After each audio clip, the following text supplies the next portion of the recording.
Suspense.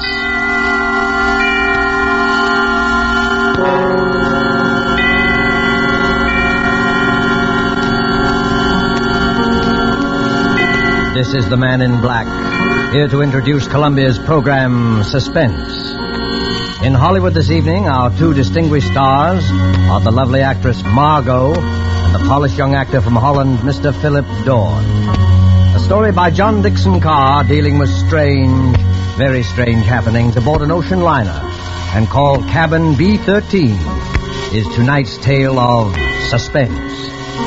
If you have been with us before, you will know that Suspense is compounded of mystery and suspicion and dangerous adventure.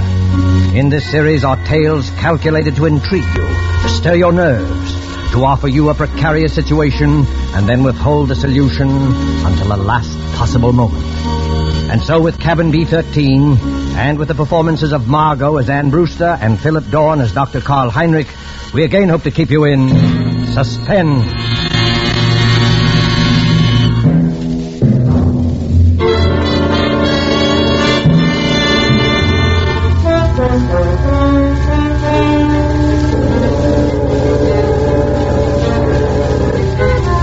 Come now, in happier peacetime days, to a great ocean liner on the night of her departure for Europe. There she is at the West 22nd Street Pier, the 25,000-ton Mauravania of the White Planet Line. Smoke from her three funnels coils up lazily in mild October air. You can see the decks, white and shiny like shoeboxes, and the string of lights along them, and the band standing by on A deck to play her out. You can hear the murmur of an excited crowd and the rattle of the steam winches as cargo is lowered into the hold. You can see the bustle of activity and the second officer standing at the head of the gangplank as two rather late passengers hurry through the customs shed towards that gangplank. It's all right, Ricky. We are not too late. No, and I thought we'd be in time. A honeymoon in Europe. 3 whole months with nothing to worry about. That's right, dear. And you've been my wife for, let's see, practically 5 hours now. I believe the correct phrase is it was so sudden, Mr. Brewster. So sudden that we have to travel on our own passports instead of a husband and wife one. I hope they don't think you're not an honest woman. I'm going to act like a complete wanton just to devil you. Oh, what about our tickets, Ricky? Do we give them to that officer standing at the top of the gangplank? No, honey, you keep your ticket. The cabin steward will come around and collect it after we're underway. And the money, Ricky? It's a lot of money, Ann. $10,000 in cash. Maybe I better turn it in at the purser's office for safekeeping. Yes, maybe you had. Wait a minute, Ricky. What is it, then? Wait. Do you mind if we stand here for a second before we go up the gangplank? Oh, what's the matter? You're not ill, are you? No, but getting over brain fever isn't any joke. Oh, I know, dear. You see, Ricky, I ought to be eager and excited like all those people up there, but suddenly you get fancies. Queer, sick fancies. Suddenly, right now, all I can think of is the night and the wind and all the black water in the dark. And that's exactly the kind of morbid fancy I'm trying to cure you of. I know, Ricky. I'll be good, but I was just thinking of a story. What story? Oh, never mind. It doesn't matter. Which way do we go? Up the gangplank, through that door there, and then down on the elevator to B deck. And no more horrors, do you understand?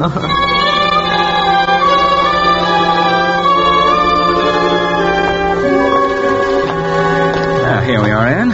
B deck and cabin number... Good Lord. B-13. B-13. You're not superstitious, are you? I know, dear. Not about things like that. Open the door. Here we are. Lights on and... Oh, Ricky, darling. It's a beautiful cabin. Best I could get. Well, they've got our luggage in anyway, and... Over there, madam, you'll find a basket of fruit and some books from your obedient servant. Oh, you are nice to me. And I'm feeling so much better, Ricky. I will be all right, darling. Of course you will. But you won't find any detective novels among those books. Please, Ricky. Detective novels may be all right for presidents and college professors, but they're straight poison to you. You'll read love stories and like it. You know, Ricky, I keep thinking and thinking about that story I mentioned. Well, what story, dear? It's an old one. You probably know it, but it was new to me. A woman and her daughter arrive in Paris and go to a hotel. Oh, you mean the old Paris exposition story? Yes, that's it. The daughter goes out. When she returns, her mother has disappeared. And even the hotel room isn't the same. The proprietor of the hotel swears the girl came there alone and that there never was a mother. The whole room is different when she goes back to look at it. The girl goes to the police and they won't believe her and she's nearly crazy. Of course, it turns out that the mother has caught bubonic plague and died, and they're hushing it up so that the visitors won't keep away from the city and ruin the whole exposition, Anne, but... you've got to stop this kind of talk. I know. But imagine being in a situation like that, with all those queer eyes staring at you, wondering if you'd lost your reason, wondering if your brain had cracked and the whole world might dissolve, and... Listen. That's the last call, Anne. We'll be underway any minute now. You know, Ricky, I would like to see the skyline go past and the Statue of Liberty and the rest of it. Oh, then why not go up and see it? I've got to deposit this money in the purser's office on C-Deck. But I don't like you to leave me. Oh, now look here, dear. You don't think I'm going to disappear, do you? I suppose I don't really. When I get these ideas, and I can't help it, Ricky, I wish you'd wallop me. Well, I'm not going to wallop you, Anne, but you've got to stop being afraid. You certainly won't disappear in a crowded ship with any number of people all around you. And as for me, I defy Houdini himself to make me vanish. Don't talk like that. I'm not going to vanish, and neither is this cabin, dear. Now, run along. I'll join you on deck as soon as I can. All right, Ricky. I'll be good.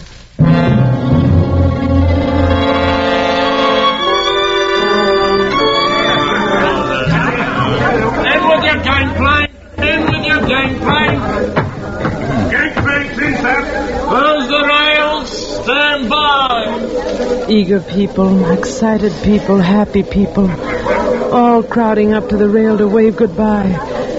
Nothing to worry about, nothing on their minds except... Except what? Oh. Except seasickness, madam? Oh. Well, I beg your pardon. I hadn't meant to startle you, believe me. Please don't mention it. How silly of me. It was my fault. I haven't been very well. I noticed it, madam, if you'll forgive me. That was why I spoke to you. As you see by my uniform, I'm the ship's doctor. This is a British ship, isn't it? But you don't sound British. No, I'm an Austrian, madam. Dr. Paul Heinrich, at your service. I'm not very popular in my own country today. The days of colored shirts and vacant minds. I'm Mrs. Brewster, Doctor. Ann Brewster. When does the ship go? In about a second, Mrs. Brewster. You will hear the whistle, then the band will strike up, all langs in, and then... We're moving, aren't we? Yes? Oh. Don't you feel the vibration of the engines?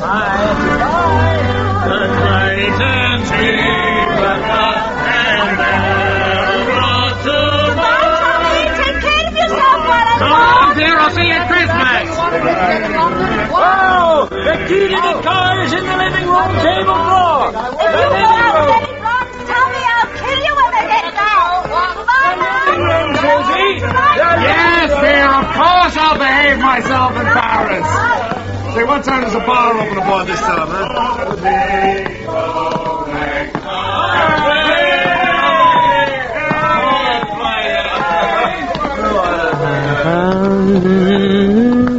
I imagine this is not your first crossing, madam.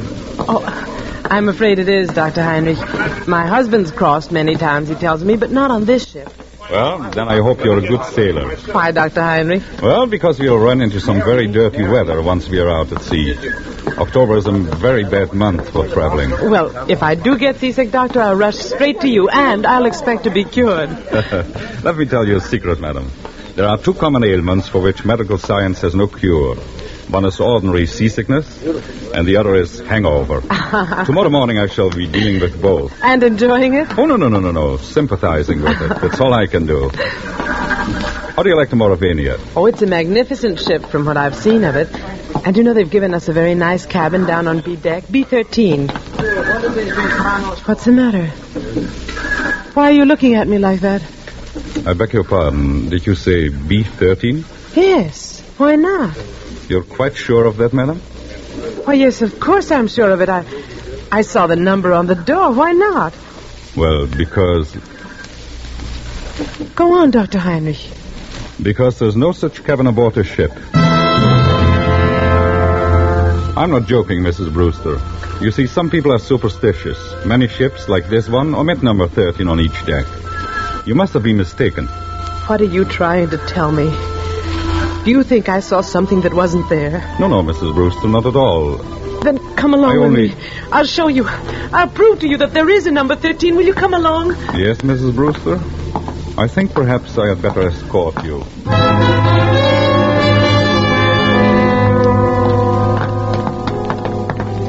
Stewardess. Yes, miss. Yes, ma'am.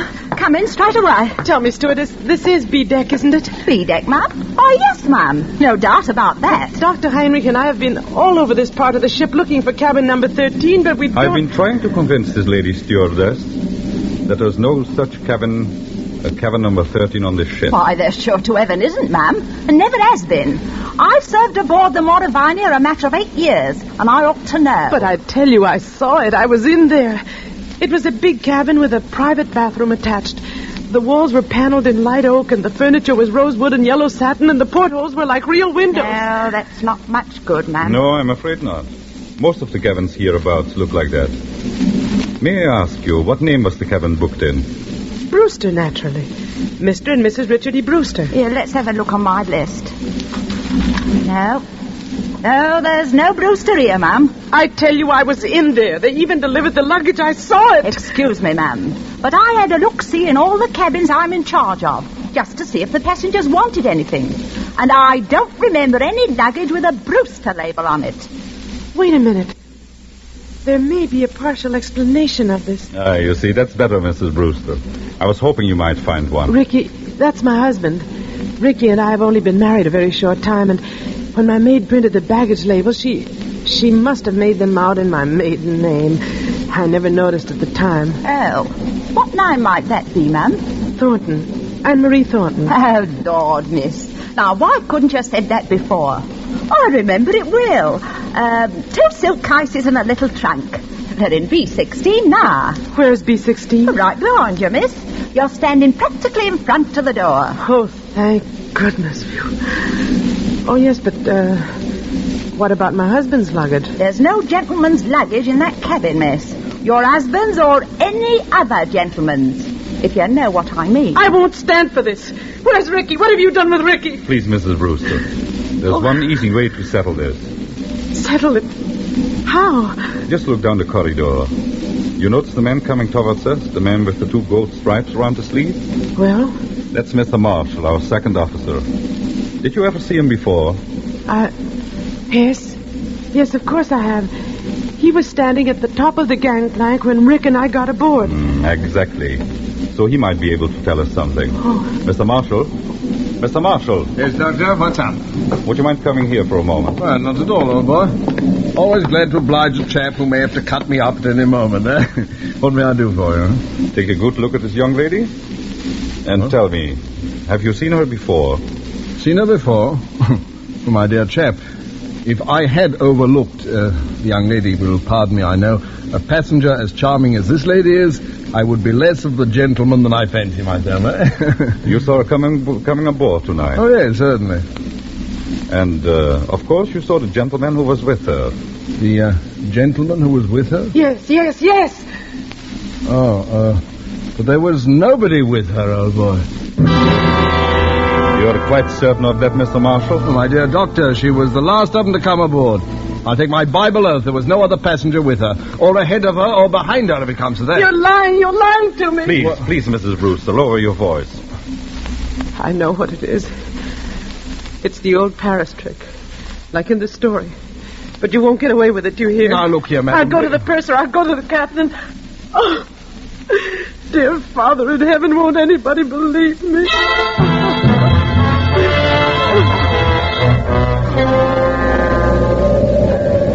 Later that night, in the captain's room just abaft the bridge, there is a conference of ship's officers. Outside, stung by spray clinging to the bulkhead rail in the dark, a frightened girl waits until the door of the cabin's room opens. Will you bring the young lady in, Dr. Heinrich? Close the door. Yes, sir. Here we are. This is Captain Wainwright. Now, just tell your story straightforwardly, and please don't excite yourself. Well, maybe we can get some decision into this matter. Will you sit down here beside my desk, Miss Thornton? My name is Brewster, Captain. Mrs. Ann Brewster. Whatever you say, Mrs. Brewster. Thank you very much, Captain. I might tell you, ma'am, I've got a lot on my mind already. The first officer comes aboard with an attack of flu. I'm facing an equinoctial gale short-handed, and now this has to happen on top of it. I'm terribly sorry I can't help that, Captain. But I want to know what they've done with Ricky. Just one moment, please, while I get this straight. By this time, I understand, you yourself have personally interviewed practically every single passenger aboard this ship. Is that true? Yes, it's true. But your alleged husband is not here. Is that true? Yes, that's true, In but the meantime, the purser has sent a squad of men to search this ship. They've searched every inch of it. You can take my word for that. There's nobody hidden. Your husband's not here. According to Mr. Marshall, who's standing over there... I see him. According to Mr. Marshall, he never was here. Oh, hang it all, Miss Thornton. You needn't glare at me like that. We couldn't see the chap. He wasn't there, now could we? Be quiet, Mr. Marshall. Yes, I'm sorry. No, I'm not unreasonable, Mrs. Brewster. I think you'll admit that. But what can I do? What can I say? Can you offer any proof, even, that this husband of yours ever existed? Proof? Yes, of course I can. Excuse me for interrupting, but would you mind, Captain, if we ask a question or two? No, Doctor, go ahead. I tell you, I'm going daft myself. If you were married, Mrs. Brewster, you must be carrying a joint husband and wife passport. Where is that? Well, there wasn't time to get one. We each carried our own passport. Oh, I see. But still, there must be someone back in America who can confirm what you say if we got in touch by radio telephone. Your parents, for instance. I haven't got any parents. They're dead. What about relatives, then, or a guardian? My guardian is a trust company. The administrators don't even know I'm married. But somebody must have performed the ceremony of marriage. The parson, the justice of peace. Yes, of course. But... Oh, I can't remember the name of the town. You don't remember the name of the town? Hold tight to your chair, Mrs. Brewster. The ship is going to pitch again. How's the glass looking, Mr. Marshall? Barometer's rising, sir. This weather won't hold long. We shall be in the fog before morning, huh? We're in a fog now, if you ask me. This lady says she... I'm terribly sorry, but I'm trying to think of it. It was a little town in upstate New York where they can marry you at a moment's notice. Ricky kept the certificate. I was confused. I haven't been well. No, you haven't. You see, Ricky had been away, and he came back, and I was in love with him, and he sort of swept me off my feet, and...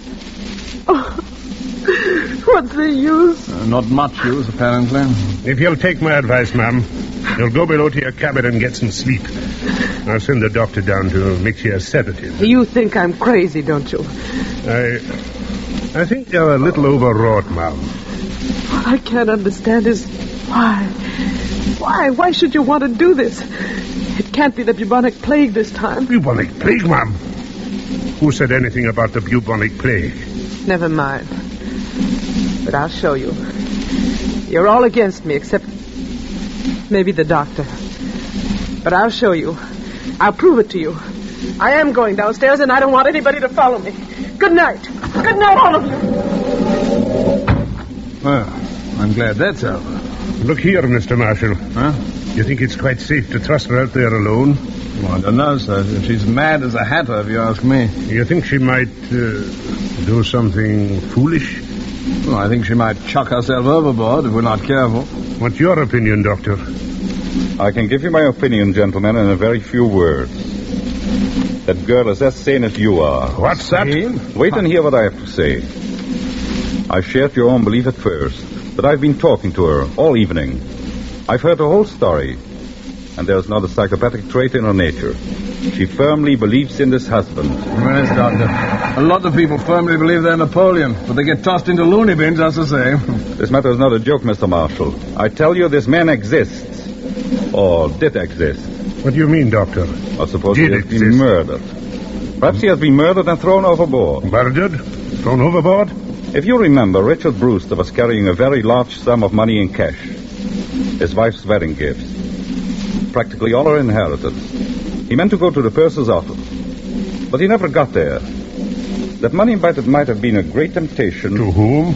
To a stewardess, perhaps, or even to a ship's officer. Just exactly what are you getting at? Well, numbers on doors can be changed easily enough. Just print a small card and put it on the metal slot on the door. I still want to know what you're driving at. If you use your intelligence, gentlemen, I think you will understand how a man can be made to vanish into thin air. And why Mr. Marshall saw never another passenger. You still don't see it? No, I do not. Well, then listen, and I'll explain exactly how it became like this.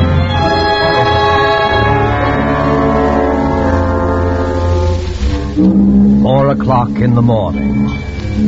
4 o'clock, the hour of suicides and bad dreams. The gale has subsided, the sea is calm. But the SS Mauravania creeps blindly at barely 8 knots through a thick and strangling fog.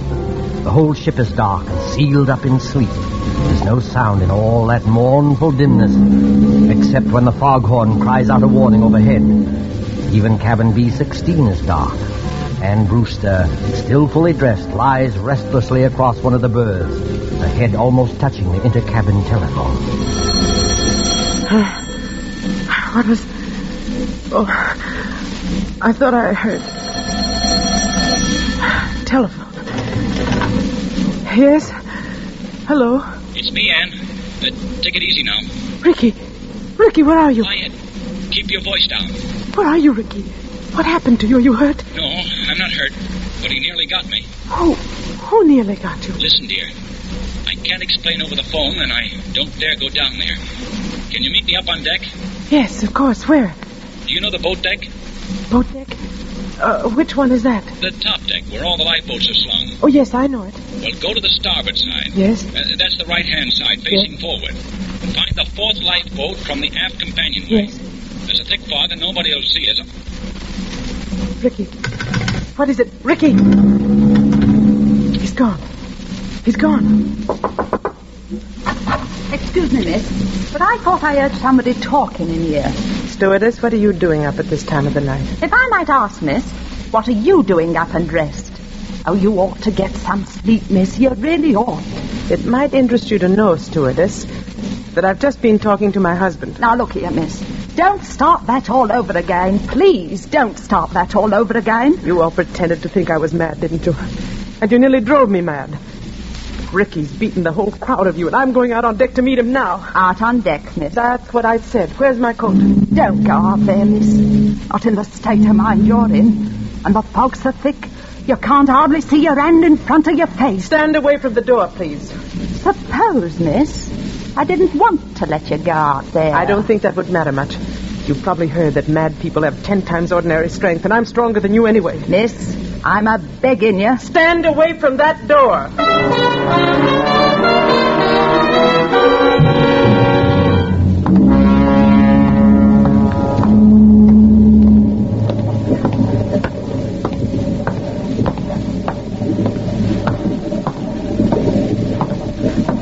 1, 2, 3rd.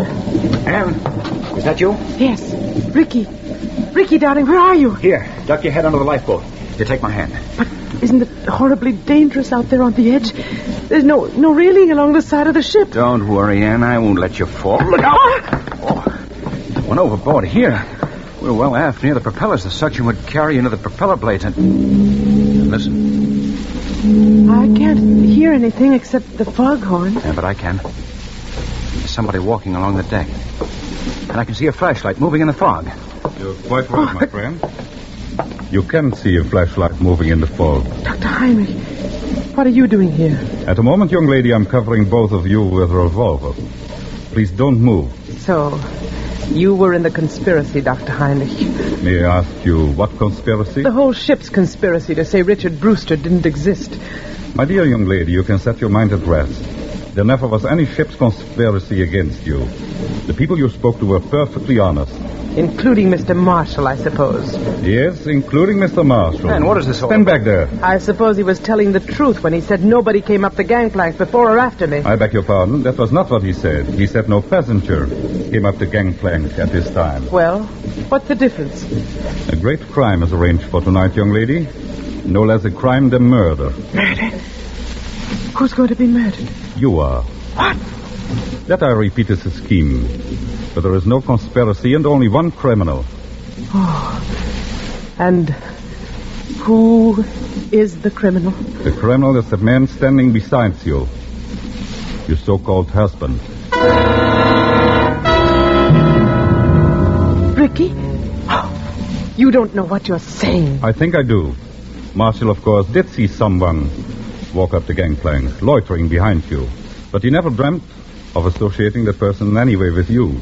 He saw a ship's officer returning from shore leave in civilian clothes. A ship's officer? Yes. That man you call your husband, his name isn't Richard Brewster. His real name is Blaney. And he's the first officer of the Mauravania. Are you trying to tell me that... The captain can identify him. He's actually British, though he can fake an American accent very well. He has already got a wife in England, and he is planning to join her with the $10,000 he got from you. I don't believe it. I don't. Ricky, why don't you say something? Oh, he planned it very cleverly, I must admit. He never let you know he was ship's officer, did he? He's been away for some time, naturally, so he persuaded you to marry him in a hurry. Ricky, is this true? He has the money, you see. All he did was hang a dummy number on the cabin door, remove it later, put on his uniform, and walk away with his own luggage. But Captain Wainwright told us that the first officer had come aboard tonight with... With a bad attack of flu, yes. Our friend couldn't be seen in public until after he disposed of you. The best thing was to convince everybody you were insane, as he did.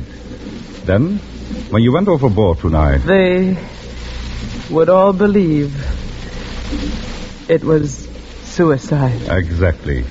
But I began to suspect this Brewster because you quoted him as telling such an obvious lie. He said he had never traveled in the Mauravania, yet he could direct you all over the ship and even knew where the purser's office was.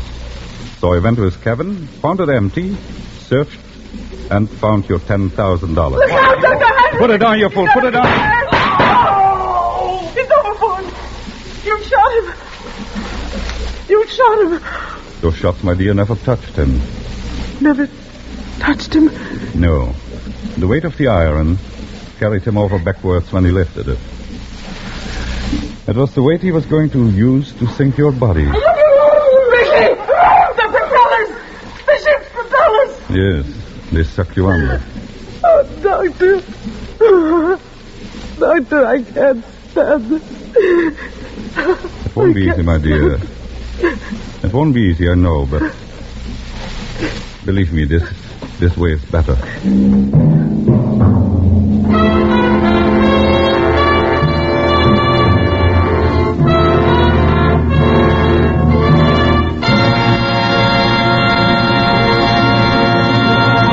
And so closes Cabin B-13, starring Margot and Philip Dorn. Tonight's tale of Suspense. With our two stars tonight were Dennis Hoy as Captain Wainwright and William Johnstone as Ricky Brewster. This is the Man in Black who conveys to you Columbia's invitation to spend this half hour in suspense with us again next week, same time, when our star will be one of the screen year's most sensational newcomers, Mr. Gene Kelly. Mr. Kelly will be supported by Hans Conried and William Johnstone. The producer and director of Suspense is William Spear, who with Lud Gluskin and Lucian Morawick, conductor and composer, and John Dixon Carr, the author, collaborated on tonight's Suspense.